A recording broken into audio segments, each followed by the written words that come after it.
یزید حج بیت اللہ کے بعد مدینہ المنورہ آیا اور شراب کی ایک مجلس برپا کی۔ حضرت امام حسین رضی اللہ تعالی عنہ جب وہاں پہنچے تو شراب کی پھیلی ہوئی بدبو کو محسوس کرتے ہوئے فرمایا، یہ بو کیسی ہے؟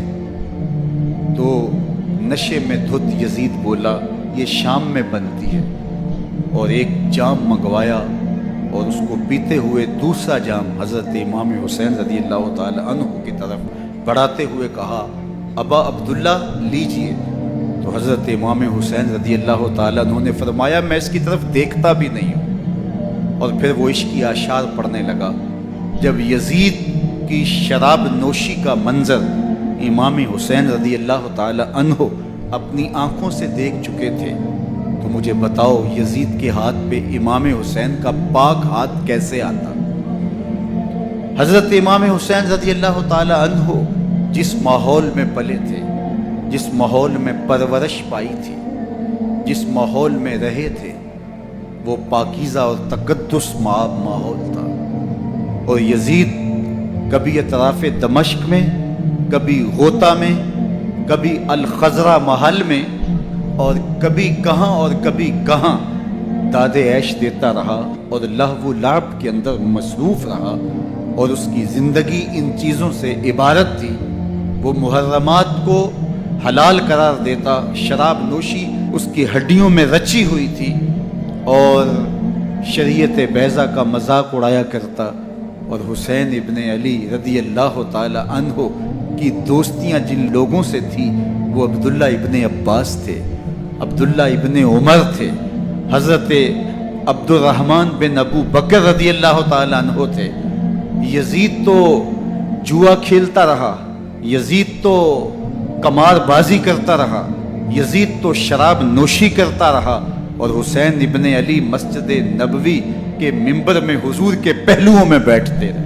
اللہ اکبر! حسین کے لیے پیغمبر کے سجدوں کو طول دیا جا رہا ہے۔ حضرت سیدہ فاطمہ الزہرا رضی اللہ تعالی عنہ کے گھر کے قریب سے گزرے تو حضرت امام حسین کے رونے کی آواز آ رہی تھی، تو آقا کریم علیہ السلام نے فرمایا کہ فاطمہ حسین کو چپ کرواؤ، اللہ تعالیٰ میں انا بقاءہ یوزینی، تو جانتی نہیں حسین کا رونا مجھے دکھ دیتا ہے۔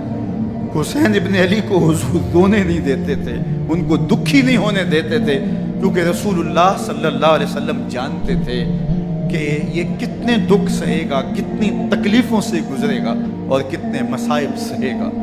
زمانے نے وہ گھڑیاں بھی دیکھی کہ حضرت حذیفہ بن یمان رضی اللہ تعالی عنہ فرماتے ہیں کہ میں حضور کی خدمت میں نماز مغرب کی ادائیگی کے لیے حاضر ہوا، اور میں نے یہ اجازت خاص طور پہ اپنی ماں سے اس شرط پہ لی تھی کہ امی آپ مجھے اجازت دیں، میں حضور کی خدمت میں حاضر ہوتا ہوں، مغرب کی نماز بھی ادا کروں گا، اور پھر حضور سے عرض کروں گا حضور میرے لیے اور میری ماں کے لیے بخشش کی دعا کر دیجیے۔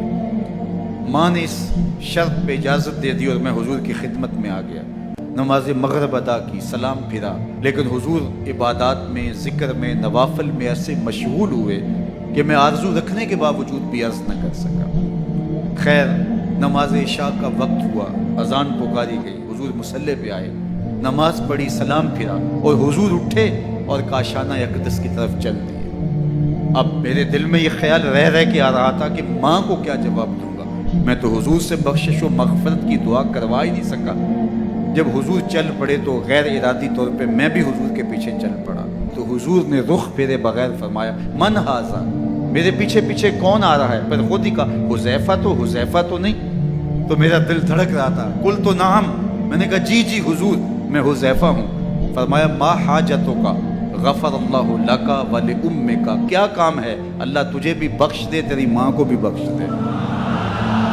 اب جو کام تھا وہ جنبش لب سے پہلے ہی ہو گیا، یہاں تو لفظوں کا سہارا بھی نہیں لینا پڑتا، وہ بند لبوں کی بولیاں بھی سنتے ہیں۔ اقبال بولا ہے، فروغت صبح آثار و دہور، چشم تو بی نندائے ما فی الصدور، تیری نظر تو سینوں کے چھپے راز بھی دیکھتی۔